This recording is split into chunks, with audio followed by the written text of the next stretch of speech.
Christmas நெருங்கி வர இந்த நாட்களில் நமக்கு நிறைய எதிர்பார்ப்புகள் இருக்கும். பரிசு பரிமாற்றங்கள்லாம் அதிகமாக இருக்கும். குறிப்பாக குழந்தை அந்த வயசுக்கு ஏற்றார் போல எதிர்பார்ப்புகள் இருக்கும். யூத பாரம்பரியத்தில் ஒரு பெண்ணை ஒரு ஆணுக்கு மன ஒப்பந்தம் செய்து வைத்து விட்டார்கள் அப்படின்னா அந்த மன ஒப்பந்தம் முறிவு என்பது இறப்பினால் மட்டுமே முடியுமே ஒழிய வேறு எந்த காரணத்தை கொண்டு அதை முறிக்க முடியாது. கிட்டத்தட்ட கல்யாணம் நடந்தது போலதான். யோசேப்பு கிட்ட இருந்த மிக முக்கியமான ஒரு குணம் என்னன்னா, கனவில் வானதூதர் சொன்ன உடனே முழுமையாக தன்னையே அந்த வார்த்தைக்கு கீழ்ப்படிய வைக்கக்கூடிய ஒரு மனிதராக இருக்கிறார். நான் இப்படித்தான் பார்க்கிறேன். யோசேப்பு வானதூதருடைய வார்த்தைக்கு கீழ்ப்படிந்ததுனால இயேசு தாவீதின் மகனாய் பிறக்கிறார், தாவீதின் குடும்பத்தில் பிறக்கிறார். நம்ம பல நேரங்கள் ஏசப்பா ஏசப்பா அப்படின்னு சொல்றோம் இல்லையா? ஏசப்பா ஸ்தோத்திரம் அப்படின்னு சொல்றோம், பிரைஸ் தி லார்ட் அப்படின்னு சொல்றோம், உட்காந்தா எந்திரிச்சா ஜீசஸ் ஜீசஸ் கிரைஸ்ட் அப்படின்னு சொல்றோம், இயேசுவே அப்படின்னு நம்ம சொல்றோம். என்ன அர்த்தம்? இயேசுன்ற வார்த்தைக்கு என்ன அர்த்தம் அப்படின்றது தெரிஞ்சிருந்தா சந்தோஷம், தெரியாதவர்களுக்கு நான் அதை சொல்ல விரும்புகிறேன். யோசேப்பு ட்ரஸ்ட், லிசன், ஃபெய்த்ஃபுல். யோசேப்பு கடவுளுடைய வார்த்தையை கேட்டார், அந்த வார்த்தையை நம்பினார், அதன்படி வாழ்ந்தார். ஓகே. இயேசு ஆண்டவரில் அன்பிற்கும் பாசத்திற்கும் இணைய அன்பான இறைமக்களே, ஆராதனை வலையொலியின் அன்பு நேயர்களே, திருவருகை காலத்தினுடைய 4வது வாரத்தில் இருக்கிற நமக்கு இன்றைய ஞாயிறு வாசகங்கள், குறிப்பாக நற்செய்தியானது புனித யோசேப்பை நமக்கு முன்மாதிரியாக கொடுத்து அன்பின் வழியிலே நம்பிக்கை நிலைத்திருக்க, அன்பின் வழியிலே உறுதியுள்ள நம்பிக்கையாளர்களாக வாழ்வதற்கு ஒரு அழைப்பை தருவதாக நான் பார்க்கிறேன். ஒவ்வொரு வாரமாக நம்ம இந்த திருவருகை காலத்தில் பார்க்கிற பொழுது முதல் வாரத்தை நம்ம அப்படியே ஹோப் அப்படின்னு ஆரம்பித்தோம், நம்பிக்கை. 2வது வாரத்தில் அது பீஸ் அப்படின்றது பார்த்தோம், அமைதி. 3வது வாரம் ரிஜாய்ஸ், மகிழ்ச்சி. 4வது வாரத்தில் நம்ம இப்போது அன்பின் வாரத்தில் இருக்கிறோம், வீக் ஆஃப் லவ் என்று இதை சொல்லுகிறார்கள். இப்போ இந்த வாரத்தில் நற்செய்தியில் நமக்கு கதை மாந்தராக அமைக்கப்பட்டிருப்பவர் புனித யோசேப்பு. யோசேப்பை பற்றி நம்ம அங்கொன்றும் இங்கொன்றுமாக நம்ம கேள்விப்பட்டிருப்போம். ஆனால் மரியாவை குறித்து நமக்கு இருக்கிற அந்த தெளிவு, மரியாவை குறித்து நாம் காட்டுகிற ஆர்வம், ஆனால் யோசேப்புக்கு நம்ம பெரும்பாலும் காட்டுறதில்லை. பல குருவானவர்கள் இந்த திருப்பலி ஜெபத்தை நாங்கள் வாசிக்கிறோம் இல்லையா, அதில் கூட கடவுளின் தாயான புனித மரியாள், அதுக்கப்புறம் அப்போஸ்தலர்களுக்கு போயிடுவாங்க, அவருடைய அன்பு கணவரான புனித யோசேப்பு அப்படின்றது அந்த வார்த்தை இருக்கும். குருக்கள் பல நேரங்களில் அதை நம்ம மறக்கிறோமோ அல்லது நம்ம பழக்கம் இல்லாமலோ அந்த பகுதியை நம்ம விட்டுட்டு போயிடுவோம். ஏன்னா யோசேப்பு நமக்கு அவ்வளவு தூரம் முக்கியமானவராக பெரிதாக நமக்கு விவிலியத்தில் அன்னை மரியாவோடு ஒப்பிடுகிற பொழுது நமக்கு தென்படுவதில்லை.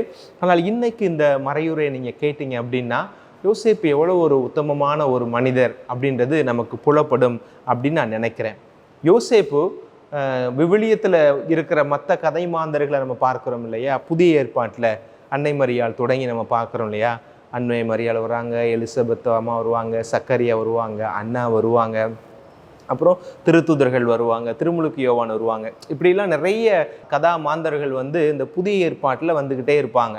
அதில் யோசேப்பை பற்றி சொல்லப்பட்டிருக்குமே ஒழிய யோசேப்பு ஒரு இடத்துல கூட பேசியிருக்க மாட்டார். ஒரு பேசுவதற்கான வாய்ப்பே அவருக்கு எந்த இடத்துலையுமே கிடைத்திருக்காது. ஆனால் நம்ம யோசேப்பை பற்றி நம்ம கேள்விப்படுவதெல்லாம் என்ன அப்படின்னா, அவருக்கு கடவுள் அவரோடு பேசியது எல்லாமே வானதூதர் வழியாக அவருடைய கனவில் தான். இஸ் அ ட்ரீம் மேன், கனவுகளின் அரசன் அப்படின்னு கூட நம்ம அவரை சொல்லலாம். கனவுகளின் மனிதராக அவர் எப்போதும் தன்னுடைய வாழ்க்கையை வாழ்ந்ததாக விவிலியம் நமக்கு சொல்லுகிறது. கனவு அப்படின்னு சொன்னோன்னு ஒரு சின்ன ஒரு கதையாகத்துக்கு வருது. அந்த கதையை உங்களுக்கு சொல்லலாம்னு நினைக்கிறேன். என்ன அப்படின்னா, கணவன் மனைவிக்கு இடையில் நடக்கிற ஒரு நிகழ்வு. மனைவி கிறிஸ்மஸ்க்கு ஒரு 2 நாளைக்கு முன்னாடி எந்திரிக்கிறான். எந்திரிச்சோன்னே அந்த அம்மா சொல்லுது, அதிகாலையில் எங்க நான் ஒரு கனவு கண்டேங்க, அதுவும் விடியற்காலை கனவுங்க அப்படின்னு இருக்காங்க. மனைவி சொன்ன உடனே கணவன் என்ன கனவு அப்படின்னு சொல்லி கேட்கும் போத மனைவி சொன்னாங்களா, நீங்கள் எனக்கு ஒரு வைர நெக்லஸ் வாங்கி தர்றது போல நான் ஒரு கனவு கண்டேங்க அப்படின்னு அந்த அம்மா சொன்னாங்களாம். உடனே வீட்டுக்கார் சொன்னாராம், உங்கள் கனவுக்கான பதில் இன்னும் 2 நாளில் தெரியும், கிறிஸ்மஸ் அன்னைக்கு உனக்கு தெரியும் அப்படின்னு சொன்னாராம். அப்போ 24ஆம் தேதி காலையில் அந்த அம்மா ரொம்ப சந்தோஷமா, எங்க நேற்று அதே கனவு தாங்க இன்னைக்கும். என்ன கனவு? ஏதோ நீங்கள் எனக்கு அப்படியே அந்த வைர நெக்லஸை வாங்கி தர்றது போலயே நான் திருப்பி இன்னைக்கும் கனவு கண்டேன் அப்படின்னு அந்த அம்மா சொன்னாங்களாம். உடனே அவர் சொன்னாராம், சரி நீ கண்ட கனவுக்கான பதில் நாளைக்கு கிடைக்கும், நாளைக்கு 25ஆம் தேதி உனக்கு அந்த பதில் கிடைக்கும் அப்படின்னு சொன்னாங்களாம். அந்த அம்மாவை ரொம்ப சந்தோஷப்பட்டாங்க, நமக்கு வைர நெக்லஸ் கிடைக்க போகுதே அப்படின்னு சொல்லி ரொம்ப சந்தோஷமா 25ஆம் தேதி காலையில் நைட்டு பூசைக்கு போயிட்டு வந்து படுத்த அம்மா அதிகாலையில் பளிச்சுன்னு எந்திரிச்சு 4 மணிக்கு இன்னைக்கு அதே கனவு வந்துச்சுங்க. எனக்கு என்ன கனவு? அதே நெக்லஸ் தாங்க, நீங்கள் எனக்கு அந்த நெக்லஸ் வாங்கி தர மாதிரியே அந்த கனவும் இன்றைக்கும் அதிகாலை கனவு நான் கண்டேங்க அப்படின்னு சொன்னாங்களாம். உடனே அவர் சொன்னாரா, அவனுக்கு 10 மணிக்கு இவனுடைய கனவுக்கான பதில் கிடைக்கும் அப்படின்னு அந்த வீட்டுக்காரர் சொல்கிறார். அந்த அம்மாவுக்கு வந்து அப்படியே மிதக்கிறாங்க, அப்படியே காற்றுல பறக்கிறாங்க. எதை குறித்து? நமக்கு இன்றைக்கி வைர நெக்லஸ் வாங்கி தர போகிறார் நம்ம வீட்டுக்காரர் அப்படின்னு அந்த அம்மா ஏகபோகமான கனவுல இருக்கிறாங்க. கரெக்டாக 10 மணிக்கு வந்தார், வீட்டுக்காரர் வந்தார், ஒரு பார்சல் கொடுத்தார், அருமையான ஒரு கிஃப்ட்டு. உடச்சி பாரு அப்படின்னோன்னு அந்த அம்மா எக்ஸைட்மெண்ட்டில் அப்படியே வேக வேகமாக பிக்கிறாங்க. பிச்சு பார்த்தா உள்ளுக்குள்ளே ஒரு புத்தகம் இருந்துச்சு. அந்த புத்தகத்துக்கு பேர் என்னென்னா மீனிங் ஆஃப் ட்ரீம்ஸ், கனவுகளுக்கான விளக்கம் அப்படின்னு அந்த புக்கில் இருந்துச்சான். அந்த அம்மா எதிர்பார்த்து கொண்டு இருந்தது நமக்கு நெக்லஸே வரும்னு நினச்சிக்கிட்டு இருந்தாங்க. ஆனால் அந்த புத்தகத்தை கொடுக்குறாரு அந்த வீட்டுக்காரு. புத்தகத்துடைய பேர் கனவுகளுக்கான விளக்கம், த மீனிங் ஆஃப் ட்ரீம்ஸ் அப்படின்னு இருந்துச்சான். ஒரு சின்ன நகைச்சுவை. இந்த கிறிஸ்மஸ் நாட்களில், கிறிஸ்மஸ் நெருங்கி வர இந்த நாட்களில் நமக்கு நிறைய எதிர்பார்ப்புகள் இருக்கும், பரிசு பரிமாற்றங்கள்லாம் அதிகமாக இருக்கும். குறிப்பாக குழந்தை அந்த வயசுக்கு ஏற்றார் போல் எதிர்பார்ப்புகள் இருக்கும். இப்போ குழந்தையாக இருக்கவங்க இந்த கிறிஸ்மஸ் காலங்கள் நெருங்கி வரும்போது இன்னும் 4-5 நாள் தான் இருக்குது. என்ன பெரிய எதிர்பார்ப்பு அவங்களுக்கு இருக்கும் அப்படின்னா, புது ட்ரெஸ்ஸு வாங்கணும் அப்படின்ற ஒரு எதிர்பார்ப்பு, ஸ்வீட் வாங்கணும், இன்னும் ஒரு சில இடங்களில் வெடி போடக்கூடிய வழக்கமும் இருக்குது. அதெல்லாம் அவங்களுடைய பெரிய ஒரு எதிர்பார்ப்பாக இருக்கும். இப்போ வயசு உள்ள பசங்க, ஒரு 16-17 வயசு பசங்களுக்கெல்லாம் நல்ல ட்ரெஸ் எடுக்கணும்னு ஆசை இருக்கும், ஒரு படத்துக்கு போகணும் அப்படின்ற ஒரு எண்ணம் இருக்கும் அவங்களுக்கெல்லாம். அதை கூட கொஞ்சம் பெரியவங்களாக இருக்கிறவங்க, அம்மா அப்பாவுக்குலாம் என்ன இருக்கும், பெரியவங்க வீட்டு தலைவர்களுக்கு என்ன இருக்கும் அப்படின்னா பக்கத்து வீடுகாரருக்கெல்லாம் போய் நம்முடைய அன்பின் பரிமாற்றமாக அந்த கிறிஸ்மஸ் ஸ்வீட்டு கொடுக்கறது. இந்த நாட்களில் இப்போல்லாம் நிறைய விட்டு போச்சு. ஒரு காலத்துலலாம் எனக்கு தெரிஞ்சு எங்கள் வீட்டிலையே நாங்களே சீடை போடுவோம், நாங்களே அதிரசம் சுட்டோம், நாங்களே முறுக்கு சுட்ட காலங்கள்லாம் உண்டு. அதுக்கு அந்த மாவு பிணைகிறதே பயங்கரமாக ஒரு செரிமனி மாதிரி நடக்கும். பக்கத்து வீட்டுக்காரெல்லாம் கூப்பிடுவாங்க, ஒவ்வொருத்தட்டியா ஐடியா கேட்பாங்க. ஏத்தாச்சி இம்புட்டு முறுக்குக்கு இம்புட்டு அரிசி போட்டால் போதுமா தாச்சி, இவ்வளோ போடணுமா, அக்கா அண்ணி அப்படின்னு பக்கத்து வீட்டுக்காரர்கிட்ட பூரா விளக்கம் கேட்டு அதுக்கப்புறம் அந்த அரிசியை போட்டு அந்த சீடைக்கு மருந்து சீடைக்கு மாவு சேர்க்கறது, அதுக்கப்புறம் அந்த அதிரசத்துக்கு மாவு சேர்க்கறது, முறுக்குக்கு மாவு சேர்த்து அதை சுடும் போது பார்த்தீங்கன்னா அது பெரிய அப்படியே அந்த வடச்சட்டியை சுற்றி உட்காந்துக்கிட்டு அந்த கனவுகள் காலங்கள்லாம் இருந்துச்சு. அது அவங்களுடைய இந்த நாட்கள் அதான் ரொம்ப சீரியஸாக நடந்து கொண்டு இருக்கும். வயசானவங்களுக்கு என்ன இருக்கும் அப்படின்னா, எல்லா பிள்ளைகளும் இப்போ லீவில் இருக்குங்க. பெரும்பாலும் அரைப்பரிச்சை லீவ் வந்துடும், ஆஃப் இயர்லி எக்ஸாம் வந்த உடனே நம்மளை யாராவது பார்க்க வருவாங்களா, பேர பிள்ளைகள்லாம் வரும், சொந்த பந்தங்கள்லாம் வரும், பிள்ளைகள்லாம் வருவாங்க. அது அவங்களுக்கு இந்த கிறிஸ்மஸ் நாட்களில் மிகப்பெரிய ஒரு சந்தோஷமாக அவர்களுக்கு இருக்கும். இப்போ இந்த சந்தோஷத்துக்கு மத்தியில் தான் நமக்கு இன்றைக்கு வாசகமாக கொடுக்கப்பட்டிருப்பது யோசேப்புடைய கனவு அப்படின்னு நம்ம பார்க்குறோம். யோசேப்புவுக்கும் மரியாவுக்கும் கொடுக்கப்பட்ட முக்கியத்துவங்கள் நற்செய்தியின் அடிப்படையிலே வேறுபடுது. இப்போ நீங்கள் லூக்கா நற்செய்தியில் பார்த்தீங்கன்னா அங்கே மாதா தான் மையப்படுவாங்க. கப்ரியேல் தூதர் மாதாவுக்கு மங்கள வார்த்தை சொன்ன அந்த காரியம் மிகவும் அழுத்தமாக அங்கே பதிவு செய்யப்பட்டிருக்கும். ஆனால் மத்தேயுவை பார்த்தீங்க அப்படின்னா, மத்தேயு வந்து சூசேப்புக்கு முக்கியத்துவம் கொடுத்து அப்படியே கொண்டுட்டு போவார். மொத்தமாக மத்தேயு நற்செய்தியில் 4 இடங்களில் யோசேப்புவுக்கு கனவில் ஆண்டுடைய தூதர் தோன்றிய அந்த காட்சி கொடுக்கப்பட்டிருக்கிறது. அது ஒன்றையும் உங்களுடைய ஒரு சிறிய ஒரு புரிதலுக்காக நான் சொல்லலாம்னு நினைக்கிறேன். முதல்ல என்னது? இன்றைக்கு வாசிக்கப்பட்ட இன்றைய வாசகம். உன் மனைவியை ஏற்றுக்கொள்வதற்கு யோசேப்பு நீ தயங்காத, அவள் கருத்தாங்கி இருப்பது கடவுளுடைய வல்லமையினால், தூய ஆவி அவள் மீது நிழலிட்டதனால் அவள் கருவை தாங்கி இருக்கிறாள், கன்னியாய் கருவை தாங்கி இருக்கிறாள், அவளை ஏற்றுக்கொள்ள தயங்காதே அப்படின்னு வானதூதர் கனவுல வந்து யோசேப்புக்கு பேசினதுதான் இன்றைய வாசகம். 2வது வாசகம் என்ன? குழந்தை பிறந்ததுக்கு அப்புறம் 2வது பகுதி எங்க இருக்குன்னா, இதே மத்தேயு நற்செய்தியில 2வது அதிகாரத்துல 13வது வசனம். இதே குழந்தை பிறந்ததுக்கு அப்புறம் ஏரோது குழந்தைய கொல்ல தேடுறான் அப்படின்னு சொன்ன உடனே கப்ரியேல் தூதர் என்ன சொல்லுவாங்க, குழந்தைய தூக்கி நீ ஓடு, இங்க இருக்காத, எகிப்துக்கு போன்னு சொன்னதும் கனவில் தான். அது 2வது கனவு. 3வது கனவு என்ன அப்படின்னா, ரொம்ப நாள் அந்த இருக்கிறாங்க இல்லையா, இருந்ததுக்கு அப்புறம் ஏரோது செத்து போயிடுறான். ஏரோது செத்து போன செய்தியை சொல்லி, ஏரோது இறந்து விட்டான், இனிமேல் உனக்கும் உன்னுடைய பிள்ளைக்கும் குடும்பத்திற்கும் எந்த பாதிப்பும் இல்லை, மீண்டுமாக எகிப்தில் இருந்து நீ திரும்பி உன்னுடைய தேசத்துக்கு போ அப்படின்ற அந்த செய்தி சொன்னது 3வது கனவாக இருக்கிறது. அப்புறம் 4வது கனவு என்ன அப்படின்னா, கனவுல சொன்னது போல வராது, ஆனால் உடனிருப்பாக என்ன வரும் அப்படின்னா, எருசலேம்ல போய் செட்டில் ஆகலாமா அல்லது கலிலேயாவில் இருக்கிற நாசரேத்துக்கு போகலாமா அப்படின்ற அந்த கன்ஃபியூஷன் வரும்போது அவருக்கு ஒரு தெளிவு கனவில் கிடைத்ததாகவும் 4 பகுதிகள் நமக்கு கொடுக்கப்பட்டிருக்கிறது. சரி, இப்போ இந்த யோசேப்புனுடைய வாழ்க்கை நமக்கு சொல்லுகிற செய்தி என்ன அப்படின்றத பார்ப்போம். வாசகம் இன்றைக்கு என்னவா இருக்கிறது? யோசேப்புக்கும் மரியாவுக்கும் மன ஒப்பந்தம் செய்யப்பட்டிருக்கிறது. பெட்ரோத்தல் அப்படின்னு ஆங்கிலத்தில் சொல்றோம் இல்லையா, நிச்சயதார்த்தம் பண்ணப்பட்டிருக்கிறது, அவ்வளவுதான். அப்போ யூத பாரம்பரியத்துல ஒரு பெண்ணை ஒரு ஆணுக்கு மன ஒப்பந்தம் செய்து வைத்து விட்டார்கள் அப்படின்னா அந்த மன ஒப்பந்த முறிவு என்பது இறப்பினால் மட்டுமே முடியுமே ஒழிய வேற எந்த காரணத்தை கொண்டு அதை முறிக்க முடியாது. கிட்டத்தட்ட கல்யாணம் நடந்தது போலதான். இப்ப கல்யாணம் என்ன அப்படின்னா உடல் ரீதியான உறவுக்கு அந்த சமூகம் அவர்களை அங்கீகரிக்கிறது அப்படின்றது தான் அந்த கல்யாணம். மற்றபடி அவர்களுடைய வாழ்க்கை முறை என்பது ஒருவனுக்கு ஒருத்தி என்கிற அந்த பிணைப்புக்குள்ளாக அந்த நிச்சயதார்த்தத்திலே அவங்க முடிவு செய்து விடுகிறார்கள். அப்ப இந்த சூழ்நிலையில் தான் யோசேப்புக்கு தெரிய வருகிறது அன்னை மரியாள் அவள் கருவுற்றிருக்கிறாள் என்பது செய்தி வருகிறது. அப்போ அங்க யூதருடைய பாரம்பரியத்தின்படி அவர்களுக்கு ஒரு கன்னியா ஒரு மன ஒப்பந்தம் செய்யப்பட்ட ஒருத்தி திருமணத்திற்கு முன்பாக அவர் கருவுற்றிருக்கிறாள் என்றால் அவருக்கு உச்சபட்ச தண்டனையாக கல்லால் எறிந்து கொல்லலாம் அப்படின்றத இணைச்சட்ட நூல் 22வது அதிகாரம் 23, 24 அந்த பகுதிகளில் நமக்கு சொல்லப்பட்டிருக்கிறது. இப்போ பாருங்க, கல்லால் எறிகிற பொழுது அந்த தாயானவனும் கொல்லப்படுகிறார், அந்த சிசுவும் சேர்த்து கொல்லப்படுகிறது. அப்ப இது அவங்களுடைய சட்டம். இணைச்சட்டம் 22, 23, 24 23, 24 எடுத்து வாட்ச் பாருங்க. 22வது அதிகாரத்தில் இருக்கிற 23வது வசனத்தையும் 24வது வசனத்தையும் சேர்த்து வாட்ச் பார்க்கணும். அங்கு இது கொடுக்கப்பட்டிருக்கிறது. ஆனால் யோசேப்பு ஒரு இலகிய மனம் கொண்டவராக இருக்கிறார். ரொம்ப இலகிய மனசு, எல்லோரையும் நேசிக்கக்கூடிய ஒரு சாந்த சொரூபியான ஒரு மனுஷனா இருக்கிறார். அப்ப என்ன நினைக்கிறாரு அவரு?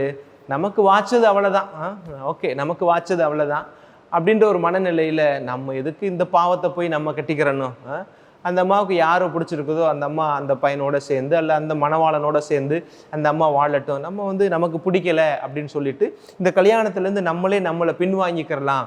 ஏதாவது ஒரு பிரச்சனை வந்தால் கூட எனக்கு அந்த பொண்ணை பிடிக்கல அப்படின்னு சொல்லி நான் பின்வாங்கி கொள்கிறேன் அப்படின்ற மனநிலையில தான் என்ன சொல்லப்பட்டிருக்கிறது, அமைதியாக விலக்கி விடலாம் அப்படின்னு நினைக்கிறார். அந்த பொண்ணுக்கு எந்த ஒரு பங்கம் ஏற்பட்டுறாம, அந்த பேருக்கு களங்க விளைவித்துறாம, அது விரும்புகிற அந்த மனிதனோட, அந்த குழந்தைக்கு யார் தகப்பனா இருக்கிறானோ அவனோட அந்த பொண்ணு போய் வாழட்டும், எதுக்கு வேண்டா விருப்பம் என்னோட வாழணும் அப்படின்ற ஒரு நல்ல மனநிலையில அவர் என்ன நினைக்கிறாரு, அமைதியாக யாருக்கும் தெரியாமல் விலக்கி விடலாம் அப்படின்னு நினைத்து கொண்டிருக்கிறார். அப்ப அந்த நேரத்துல தான் கடவுளுடைய தூதர் அவருக்கு என்ன செய்கிறார், ஒரு காட்சி, ஒரு கனவில் தோன்றி அந்த பிரச்சனைக்கான ஒரு தெளிவை கொடுக்கிறார். பாருங்களேன், இயேசுடைய மனநிலையை நம்ம பார்க்குறோம் இல்லையா. இயேசு என்ன செய்கிறாரு, அந்த விபச்சாரத்தில் பிடிபட்ட பொண்ணை பிடிச்சிட்டு வராங்க. எல்லாருமே கல்லெறிஞ்சு கொல்லணும்னு தான் நிற்கிறாங்க, எல்லாருமே கல்லெறிஞ்சு கொல்லணும்னு நிற்கிறாங்க. அப்போ இயேசு தரையில் உட்கார்ந்து எழுதியதாக நம்ம சொல்கிறோம் இல்லையா. அப்போ அவர் என்ன சொல்கிறாரு, உங்களில் பாவம் இல்லாத யார் ஒருத்தனும் அவன் கல்லெறிங்க அப்படின்னு சொல்கிறாரு. அப்படின்னா அங்கே இருக்கிற புறம் பாவின்றது அவருக்கு தெரியும், இதை சொல்லணும்னு அவசியம் இல்லை. அப்படி சொன்னால் அது சரிப்பட்டு வந்திருக்காது அந்த இடத்துல. நீங்க எல்லாம் யோக்கியனாடா போங்கடா அப்படின்னு சொல்லாமல், உங்களை யோக்கியனா இருக்கிறவன் முதல்ல கல்லெறி அப்படின்னோடனே அவங்களாவே பின்வாங்கி போகிறாங்க அத்தனை ஆண்களும். அப்போ அந்த பொண்ணு என்ன செய்யறா, இவர்கள் யாருமே யோக்கியன் இல்லை, இவர் ஒருத்தர் தான் யோக்கியனாக இருந்திருக்கிறார், இந்த இடத்துல பாவம் அறியாத ஒரே மனிதர் இவர் தான், இவருக்கு முன்பாக நான் பாவியாக நிற்கிறேன், அவருடைய வார்த்தையின்படி பாவமறியாத அவரால் எனக்கு எந்த தண்டனையும் கொடுக்க முடியும், எந்த தண்டனை கொடுத்தாலும் ஏற்கக்கூடிய மனநிலையில் நான் நிற்கிறேன் அப்படின்னு சொல்லி தான் விபச்சாரத்தில் பிடிபட்ட அந்த பொண்ணு நின்றுக்கிட்டு இருக்கிறாங்க. அந்த இடத்துல ஆண்டவர் என்ன சொல்றாரு, நானும் உன்னை தீர்ப்பிடலை, நல்ல வாழ்க்கை வாழு, போயிட்டு வா அப்படின்னு, இதை விட உனக்கு கேடு நேர்க்காத வண்ணம் நல்ல வாழ்க்கை வாழப்பாருமா அப்படின்னு சொல்லி அனுப்பி வைக்கிறார். அவர் அங்கே தீர்ப்பிடவே இல்லை. அவருடைய கடவுளுடைய மகன், எப்படி அவர் கடவுளுடைய மகன், அதனால அவர் யாரையுமே தீர்ப்பிட மாட்டாரு, அந்த பொண்ணு அதனால தீர்ப்பிடலை அப்படின்னு நம்ம ரொம்ப இறைமைத்துவமாக அதை பார்க்கவும் முடியும். ஆனால் யோசேப்புடைய இந்த வளர்ப்பு கூட இயேசுவுக்கு அப்பேற்பட்ட ஒரு மனநிலையை கொடுத்துருக்குமோ அப்படின்னு நான் நினைக்கிறேன். யோசேப்பு பாருங்க, அன்னை மரியாவை தீர்ப்பிடுவதற்கான அத்தனை முகாந்தரங்களும் அவருக்கு இருக்கிறது. எனக்கு எனக்கு திருமண ஒப்பந்தம் செய்யப்பட்டிருக்கிற உனக்கு எப்படி எனக்கு துரோகம் செய்ய மனசு வந்துச்சு அப்படின்னு சொல்லி ஆங்காரப்பட்டு அந்த மாதாவை துன்புறுத்த நினைக்கல, அந்த குடும்பத்தினுடைய பெயரை கெடுக்க நினைக்கல. நான் உன்னை தீர்ப்பிடலை, என்னை விட்டு நீ அகன்று போய்விடும், உன்னுடைய பேரை நான் கெடுக்க மாட்டேன் அப்படின்னு சொல்ற இந்த குணம், யாரையும் தீர்ப்பிடாத, தண்டனைக்கு உள்ளாக்க கூடாது என்று நினைக்கக்கூடிய அந்த நல்ல உள்ளத்தை மனிதனாய் இயேசு தன் தகப்பன் யோசேப்பிடமிருந்து பின்னாளில் கற்றிருக்கலாம் அப்படின்றது என்னுடைய தாழ்மையான ஒரு பதிவாக இந்த இடத்தில் நான் பதிவு செய்ய விரும்புகிறேன். அதை பாருங்க, யோசேப்புக்கிட்ட இருந்த மிக முக்கியமான ஒரு குணம் என்னன்னா, கனவில் வானதூதர் சொன்ன உடனே முழுமையாக தன்னையே அந்த வார்த்தைக்கு கீழ்ப்படிய வைக்கக்கூடிய ஒரு மனிதராக இருக்கிறார். நான் இப்படித்தான் பார்க்கிறேன். யோசேப்பு வானதூதருடைய வார்த்தைக்கு கீழ்ப்படிந்ததுனால இயேசு தாவீதின் மகனாய் பிறக்கிறார், தாவீதின் குடும்பத்தில் பிறக்கிறார், சன் ஆஃப் டேவிட் அப்படின்னு வர்றார். அன்னை மரியாள் கப்ரியேல் தூதருடைய வார்த்தைக்கு கீழ்ப்படிந்ததுனால தான் அவர் கடவுளின் மகனாய் பிறக்கிறார், சன் ஆஃப் காடாய் பிறக்கிறார். யோசேப்பின் மூலமா சன் ஆஃப் டேவிட் அந்த நிலைமைக்கு வருகிறாரு. அன்னை மரியாளுடைய கீழ்ப்படிதல் மூலமா கடவுளின் மகனாய் நம்ம ஆண்டவர் இந்த இடத்துல வருவதை நம்ம பார்க்க முடியும். அப்போ பாருங்க, பிற்பகுதியில் நம்ம என்ன பார்க்கிறோம்? கனவில் தோன்றிய வானதூதர் யோசேப்புக்கு சொன்ன வார்த்தை என்ன? உனக்கு ஒரு மகன் கிடைப்பான், அந்த மகனுக்கு நீ இயேசு என்று பெயர் வை அப்படின்னு சொல்றாரு இல்லையா? இயேசு என்று பெயர் வை, அவர் இம்மானுவேலாக இருப்பார் என்று சொல்லப்பட்டிருக்கிறது. நம்ம பல நேரங்கள் ஏசப்பா ஏசப்பா அப்படின்னு சொல்றோம் இல்லையா? ஏசப்பா ஸ்தோத்திரம் அப்படின்னு சொல்றோம், பிரைஸ் தி லார்ட் அப்படின்னு சொல்றோம், உட்காந்தா எந்திரிச்சா ஜீசஸ் ஜீசஸ் கிரைஸ்ட் அப்படின்னு சொல்றோம், இயேசுவே அப்படின்னு நம்ம சொல்றோம். என்ன அர்த்தம்? இயேசுன்ற வார்த்தைக்கு என்ன அர்த்தம் அப்படின்றது தெரிஞ்சிருந்தா சந்தோஷம், தெரியாதவர்களுக்கு நான் அதை சொல்ல விரும்புகிறேன். 2 வார்த்தைகள் இருந்து தான் இந்த ஜீசஸ் என்கிற ஆங்கில வார்த்தை நமக்கு வருகிறது. என்னது?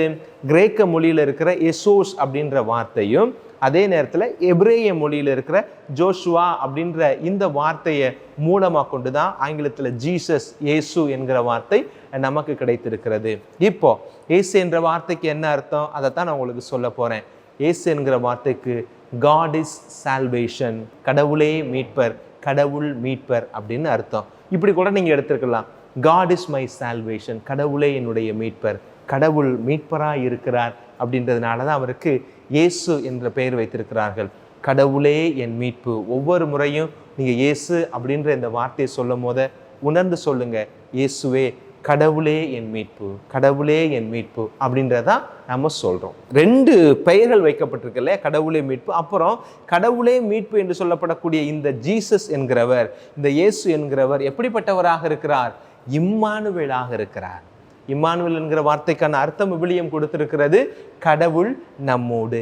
God is with us. Immanuel, El என்கிற அந்த இறுதியில் வருகிற இம்மானுவேல், அந்த எல் என்கிற வார்த்தையானது எலோஹிம் என்கிற கடவுளுடைய பெயரினுடைய முதல் எழுத்திலிருந்து தான் வந்திருக்கிறது. முதல் 2 எழுத்துக்களை வைத்துத்தான் எல் அப்படின்ற எலோஹிம், இம்மானுவேல், இம்மா எல் அப்படின்னா கடவுள் நம்மோடு அப்படின்ற அர்த்தத்தை நமக்கு பெறுகிறது. அப்போ God is with us, கடவுள் நம்மோடு என்கிற வாக்கு தத்தத்தை அந்த வாக்கின் மனிதனுக்கு ஒரு தகப்பனாக இருக்கக்கூடிய பெரும் பாக்கியத்தை யார் பெறுகிறா?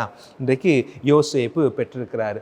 மொத்தமாக இந்த மத்தேயு நற்செய்தியில் மாத்திரமே 11 முறை பார்த்தோம்னா இந்த மெசையானிக் ப்ராஃபஸி அது வந்து கொண்டே இருக்கும். எதற்காக இந்த திட்டம், இந்த திட்டத்தில் யாரெல்லாம் முன் வருகிறார்கள் என்பது. அதில் யோசேப்பு மிக முக்கியமான ஒரு பங்கு வகிக்கிறார். சில நேரங்களில் படங்கள்லாம் நம்ம பார்க்குறோம் இல்லையா, சில நேரங்களில் கதைகள்லாம் வாசிக்கிறோம் இல்லையா, ஒரு சில கதைகள் வந்து பெரிதாக திரைக்கு முன்னாடி வரமாட்டாங்க, ஆனால் அவங்க தான் அந்த ஒட்டுமொத்த கதையுமே தோளில் சுமந்து போகக்கூடிய ஒரு மனிதராக இருப்பாங்க. அது வந்து குணச்சித்திர நடிகர் அப்படின்னு கூட சொல்லுவாங்க இல்லையா. நான் ஒரு யதார்த்தமான ஒரு பார்வையில் நம்ம பார்க்குறேன் அப்படின்னா, யோசேப்பு கிட்டத்தட்ட ஒரு குணச்சித்திர நடிகர் போல தான் அவர். அனைத்தையுமே உள்வாங்கி தன் தோளில் சுமந்து போகக்கூடிய ஒரு எளிமையான ஒரு மனிதர். அதிகமாக திரையில் தன்னை ஆக்கிரமித்து கொள்ளாமல், திரையை ஆக்கிரமிக்காமல் அதன் பின்புலத்திலிருந்து முழுமையாக மீட்பு திட்டத்திற்கு தன்னையே கையளித்த ஒரு உயர்ந்த மனிதராக யோசேப்பு நிற்கிறார். சரி, அப்போ இந்த யோசேப்புடைய வாழ்க்கை திருவருகை காலத்தினுடைய 4வது வாரத்தில் இருக்கிற நமக்கு சொல்லுகிற செய்தி என்ன அப்படின்னா, இதைத்தான் பார்க்கிறேன். யோசேப்பு ட்ரஸ்ட், லிசன், ஃபெய்த்ஃபுல்.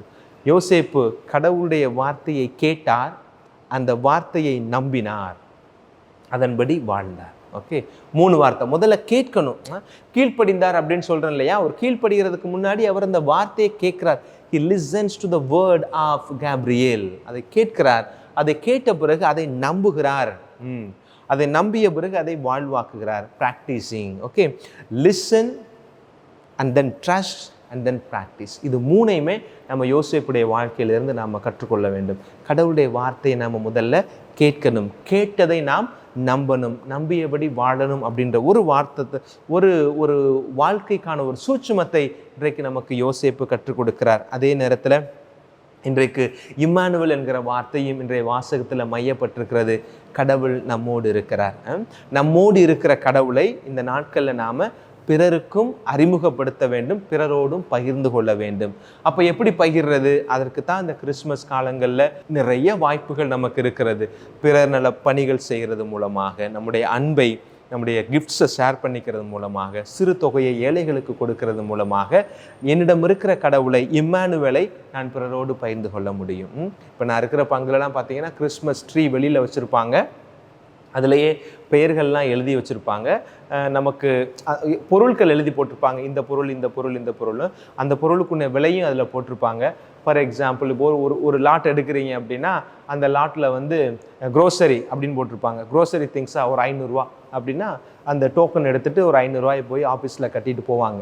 அதெல்லாம் சேர்த்து வச்சு கிறிஸ்மஸ்க்கு 23ஆம் தேதி நாளை கழித்து அதெல்லாம் இங்கே இருக்கிற ஏழைகளுக்கெல்லாம் அதை பிரித்து கொடுப்பது உண்டு. கிறிஸ்மஸ் அப்படின்னாலே மக்களே பகிர்தல் தான்.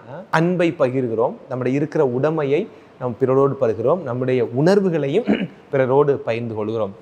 இந்த அடிப்படையில் திருவருகை காலத்தினுடைய கடைசி வாரத்தில் இருக்கிற நமக்கு ஆண்டவருடைய பிறப்பு சமீபமாக இருக்கிறது. எப்படி இருக்கிறது? சமீபமாக இருக்கிறது. என் பங்கில் ஒரு சின்ன ஒரு சேப்பல் இருக்குது. நல்ல ஒரு செய்தி இதோட நிறைவு செய்யலான்னு நினைக்கிறேன். அந்த சேப்பலில் நம்ம ஊரில் மாதிரி கிறிஸ்மஸ் குடியில் வந்து இங்கே ரொம்ப பிரம்மாண்டமாலாம் செய்ய மாட்டாங்க. நம்ம ஊரில் தான் லட்சக்கணக்கில் செலவழிப்பாங்க. அதுக்கு போய் இவ்வளோ செலவழிக்கணுமான்னு நிறைய விமர்சனங்கள் எல்லாம் வாங்கி கட்டி கொள்வது உண்டு. ஆனால் இங்கே அவ்வளோ பிரம்மாண்டமாக செய்ய மாட்டாங்க, ரொம்ப மீனிங்ஃபுல்லாக செய்வாங்க. அப்போது அந்த சேப்பலுக்கு நான் பூசைக்கு போயிருந்தேன். இங்கே உள்ள பழக்கம் என்ன அப்படின்னா, கிறிஸ்மஸுக்கு முன்னாடி 9 நாள் நவநாள் செய்வாங்க. நம்ம எப்படி ஊர் திருவிழாவுக்கு நவநாள் கொண்டாடுறோமோ இங்கே ஊர் திருவிழாக்கள்லாம் பெருசாக இருக்காது. ஆனால் இந்த கிறிஸ்மஸுக்கு முன்னாடி 9 நாள் நவநாள் கொண்டாடுவாங்க. அதை சிம்மங்கபி அப்படின்ற இவங்க மொழியில் வந்து அவங்க அழைப்பார்கள். அப்படின்னா டான் மாஸ் அப்படின்னு அர்த்தம். இந்த நாட்களில் காலையில் விடிய காலத்தில் 3 மணிக்கு பூசை நடக்கும் ஒரு சில பங்குகளில். ஆனால் பரவலாக எல்லா பங்குகளையுமே அதிகாலை காத்தால 4 மணிக்கு அந்த பூசை நடக்கும், முதல் பூசை. அதெல்லாம் கூட்டம் அப்படியே மகிழ்ந்து நிற்பாங்க. ஏன்னா இந்த நாட்டுக்குன்னே இருக்கிற ஒரு சிறப்பான ஒரு பாரம்பரியமான ஒரு திருப்பலி முறை. அந்த 9 நாள் நவநாள் காண்பது கிறிஸ்துமஸ்க்கு அப்புறம் முன்பாக. அப்புறம் 4 மணிக்கு ஒரு பூசை, அதுக்கப்புறம் 5:30க்கு ஒரு பூசை நடக்கும்.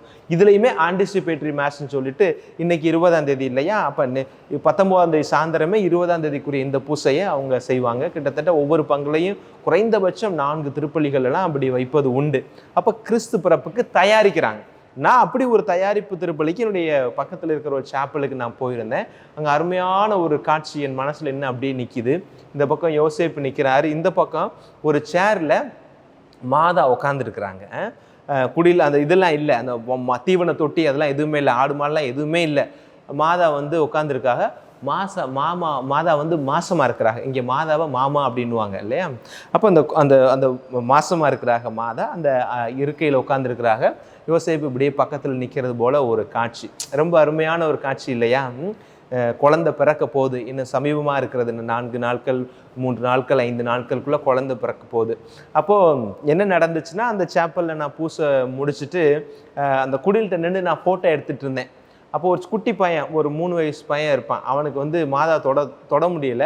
அப்போ என்கிட்ட வந்து ஃபாதர் கேரிமி அப்படின்னா, அப்போ நான் தூக்கி அவனை காமிச்சேன். எனக்கு கொஞ்சம் பழக்கமான பிள்ளைவன். அப்போ நான் தூக்கி காமிச்சேன். மாதா வயிற்று அப்படி தடவுனான். குட்டி அந்த குழந்தைக்குரிய அந்த பிஞ்சு கையை வச்சு ஒரு 3 வயசு 2.5 வயசு பையன் அப்படியே மாதா வயசு அப்படியே வயத்தை தடவிட்டு அப்படியே கேட்டேன், ஃபாதர் உள்ள 2 பேபி இருக்கா, 1 பேபி இருக்கா அப்படின்னு சொல்லி கேட்டேன். என்னடா கேள்வி இது, 2 பேபி இருக்கா? மாதாவுக்கு ஒரு பிள்ளை தானடா, ஜீசஸ் தானே ஒரே குழந்தை அப்படின்னு சொன்னேன். இல்லை எங்கள் அம்மாவுக்குள்ள 2 பேபி இருந்துச்சான் அப்படின்னு சொன்னான். என்னடான்னு கேட்டான் தெரியுது, அவன் ட்வின்ஸ். அவங்க வீட்டில் அந்த பிள்ளைங்க, அவனும் அவனுடைய தங்கையும் ட்வின்ஸாக பிறந்ததுனால அவன் நம்மளை பார்த்து கேட்குறான், மாதாவுடைய வயிற்றில் ஒத்த பிள்ளை இருக்கா, 2 பிள்ளை இருக்கா அப்படின்னு சொல்லி நம்மகிட்ட கேட்குறான். குழந்தைகள் கேட்கறது எல்லாமே கேட்கும் போது சுகமாக தானே இருக்கும். எதுக்கு சொல்கிறேன்னா, இயேசுடைய பிறப்பு இன்னும் சமீபமாக இருக்கிற அந்த நாட்களில் முடிந்த அளவிற்கு தான தர்ம காரியங்கள் நீங்கள் செய்யுங்க, அது நமக்கு பெரிய ஆசீர்வாதமாக இருக்கும் அப்படின்ற ஒரு ஆசீர்வாதத்தின் செய்தியோடு யோசேப்பை ஒரு முன்மாதிரியாக கொண்டு கடவுளுடைய வார்த்தைக்கு கீழ்ப்படியக்கூடியவர்களாக, அதை விசுவாசிக்கக்கூடியவர்களாக, அந்த விசுவாசத்தின் பாதையில் நடக்கக்கூடிய நல்ல கிறிஸ்தவர்களாக இருந்து இந்த கிறிஸ்து பிறப்பை கொண்டாட உங்கள் ஒவ்வொருவரையும் வாழ்த்துகிறோம், ஜெபிக்கிறோம். ஆமென்.